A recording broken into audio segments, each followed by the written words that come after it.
Nous laissons la croisière à Civitavecchio, port de mer situé à plusieurs kilomètres de Florence.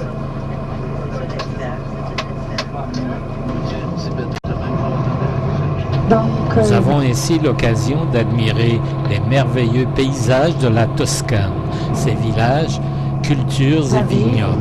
Que je vais vous montrer pendant notre promenade de la matinée. Le Ponte Vecchio, c'est le pont avec tous les... Nous entrons finalement dans Florence, Firenze, en traversant l'Arno. À notre arrivée à Florence, nous visitons le Palazzo d'Avanzati. Il fut érigé au XIVe siècle par Davizi, une famille de marchands. Il est aujourd'hui transformé en musée.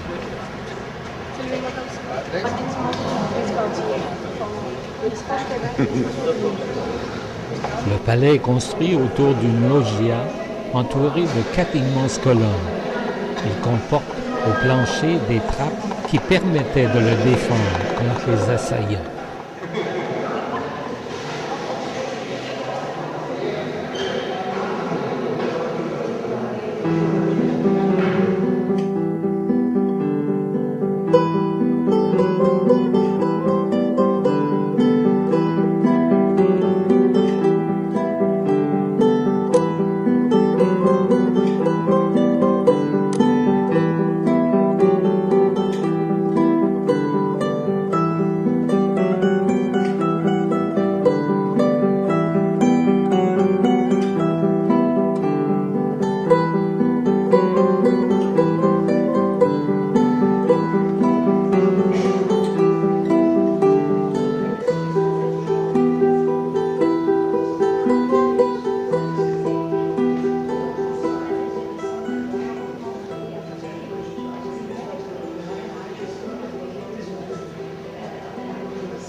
On utilisait par exemple, on voyait ici la taprite pour faire des pots, des plats. Au XVIe siècle, quand ils donnaient des grands déjeuners, des grands dîners, il y avait tout le rideau. Derrière le rideau, il y avait les pots où on pouvait aller pour faire ses besoins. Et il y avait toujours quelqu'un qui nettoyait, etc. En cas, on jetait tout des fenêtres. C'est ça qu'on faisait. La salle dei Pappagalli est ornée de magnifiques fresques comportant des perroquets, d'où provient le nom de la salle.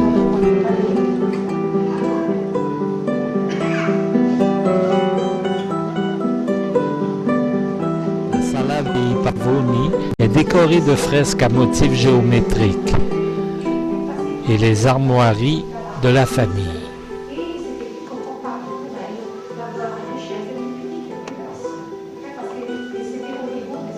À l'étage supérieur du palais, on retrouve un hall de peinture, la Camera delle Impannate,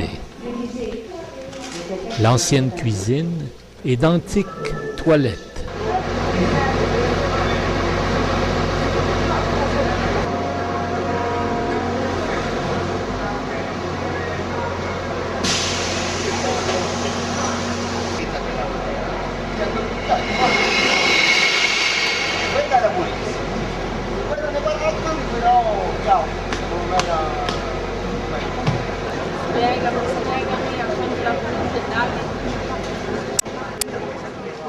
La coutume veut que quiconque touche le museau du sanglier ou met sa main dans la bouche aura de la chance et est sûr de revenir une seconde fois à Florence.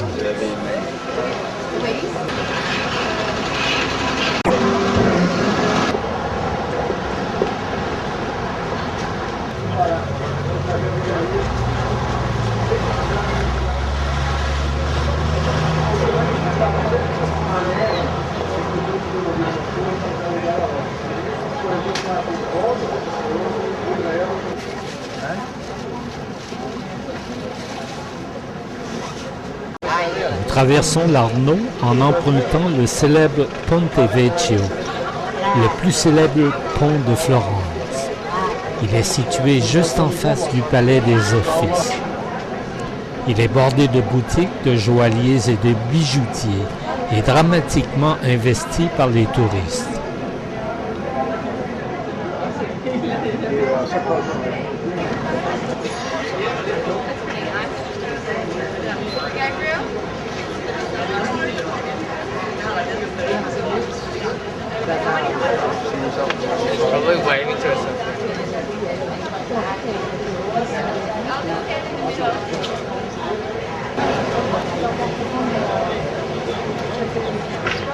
Un corridor longeant l'étage supérieur permettait aux Médicis de circuler sans danger entre le Palazzo Vecchio, la galerie des Offices et le palais Pitti.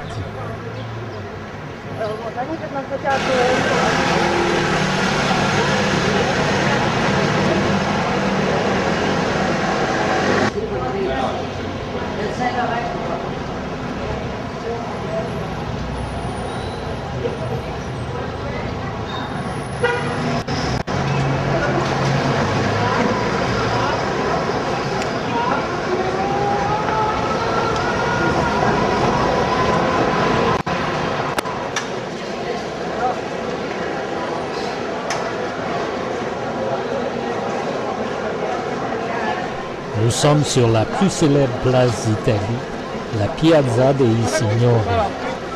C'est le lieu de rencontre préféré des Florentins et aujourd'hui des touristes.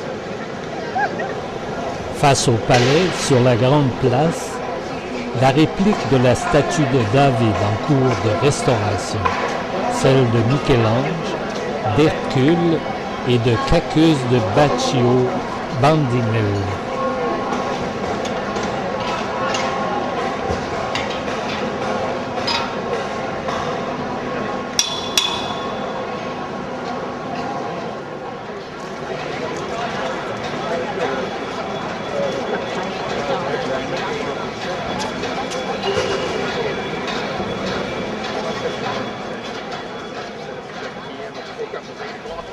La Loggia dei Lanza est comme un musée à ciel ouvert.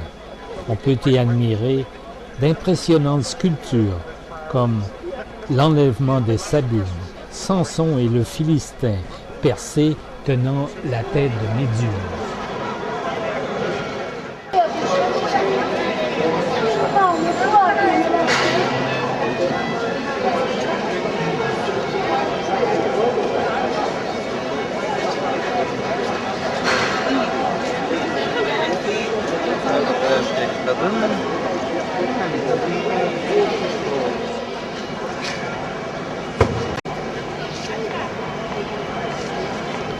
Nous sommes devant la fontaine de Neptune, l'élément majeur de la Piazza, une œuvre de Bartolomeo Ammanati.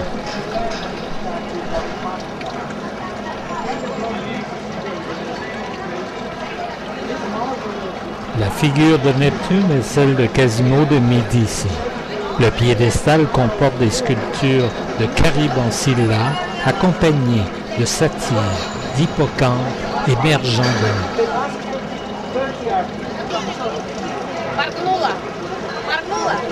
Le Palazzo Vecchio est l'hôtel de ville de Florence, capitale de la Toscane. C'est un palais construit en forme de forteresse qui domine la Piazza della Signoria.